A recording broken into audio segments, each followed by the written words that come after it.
All right, so we're going, after I turn right here, I'm gonna get back into number 5 right quick. I want to get my blinker off, so okay, or number 6 rather. All right, so I said that I was gonna tie all of these up to the biggest tip that I want to give you, right? The biggest tip that I want to give you, and this is the bonus that I was talking about at the end, and how it all ties together is because this is the whole thing. You want to save steps in a building. If you have a building that's real big, you want to conserve the steps that you're taking, because walking back and forth to the janitor's closet, walking back and forth to the trash can, walking back and forth to the brute to get your supplies, walking back and forth because you forgot your supplies on the table because you're not organized, walking back and forth to get your phone because you didn't charge it up, or your earbuds because you done left them on the charger. That's right there is going to kill the productivity of your day, right? So what you must do is figure out ways to limit your walking. Now that is the biggest tip of all. Limit your walking around the buildings. In any buildings, residential or commercial, or even on the construction sites, when I tell my guys, limit your steps. Walking back and forth, you catch them out there smoking a cigarette, they walk up. I mean, walking back and forth, just pacing, is a waste of the time that you're paying, right, for a person. Now, I'm not saying that I'm paying them per hour, because I don't pay per hour, I pay per building. We ain't talking about paying, but it all goes together, as even if I'm paying myself, right? Walking back and forth, when I'm paying myself, when I'm doing a building, it's costing me more time. I need to go home and get my bookkeeping together. I need to go home and get my backpack vacuum might be clogged up.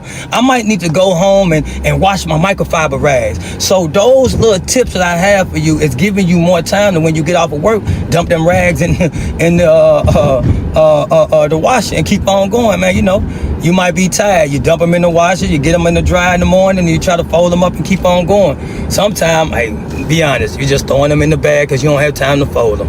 I mean, we've been there. I was there. Now I have the rags folded, though. You know what I mean? I make sure I got somebody folding them, because the reason is I want, when my guys get to work, they have an organized janitor's closet, because when you come in there, and I know this ain't on the thing, this is another hack. When they come into the janitor's closet and it's organized, it helps them have a more organized clean. And that's what we're going for our clients. Make an organized clean in an efficient way, so our clients and I feel like they're getting a good job, right? And then our cleaners or our business owners or whoever we got in the buildings, they're feeling like they're getting paid in an efficient amount of time. As you paying this person for this building, and you paying them $255. Say you're paying $255 a month, and it takes them 2 hours to do it, right? But if he goes in there and spends 3 hours, he won't realize that he's making about $33 an hour, right? He won't even see that, right? Because I'm not really paying by the hour, but I'm saying if he goes in there and he doesn't know some of the tips and some of the hacks I was talking to you about, he'll go in there in a 2-hour building, he'll spend 3 hours, 15 minutes talking on the phone, walking back and forth, hollering at his homeboy, hollering at his lady, or she talking to him, you know what I mean, if she the one cleaning, and she done spent 3 hours and 15 minutes, and she could have got out in 2 hours, right? If her mind was focused. That's an hour and a half that she could have been doing something else on her business. But then we say we don't have enough time. See, the reason that I think that it's a successful journey that I have had and having a lot of buildings is because I thought ahead of time and how to use some of these hacks to get me in and out these buildings in an efficient amount of time. Because you think about it, I was with my franchise, right? So I had to make the numbers work for me. They taking a cut and I need to take a cut, or they taking a cut and they taking a cut after another cut, right? So I need to make sure it makes sense for me to be in there, especially when I'm paying off my buildings in first years. So when I'm working in there and I'm getting all these cuts cutting, guess what I got to do?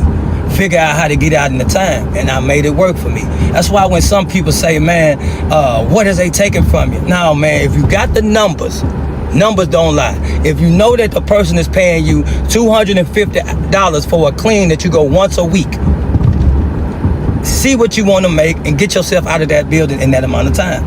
Now, I'm not saying cut corners. I'm saying clean efficiently. It's a difference.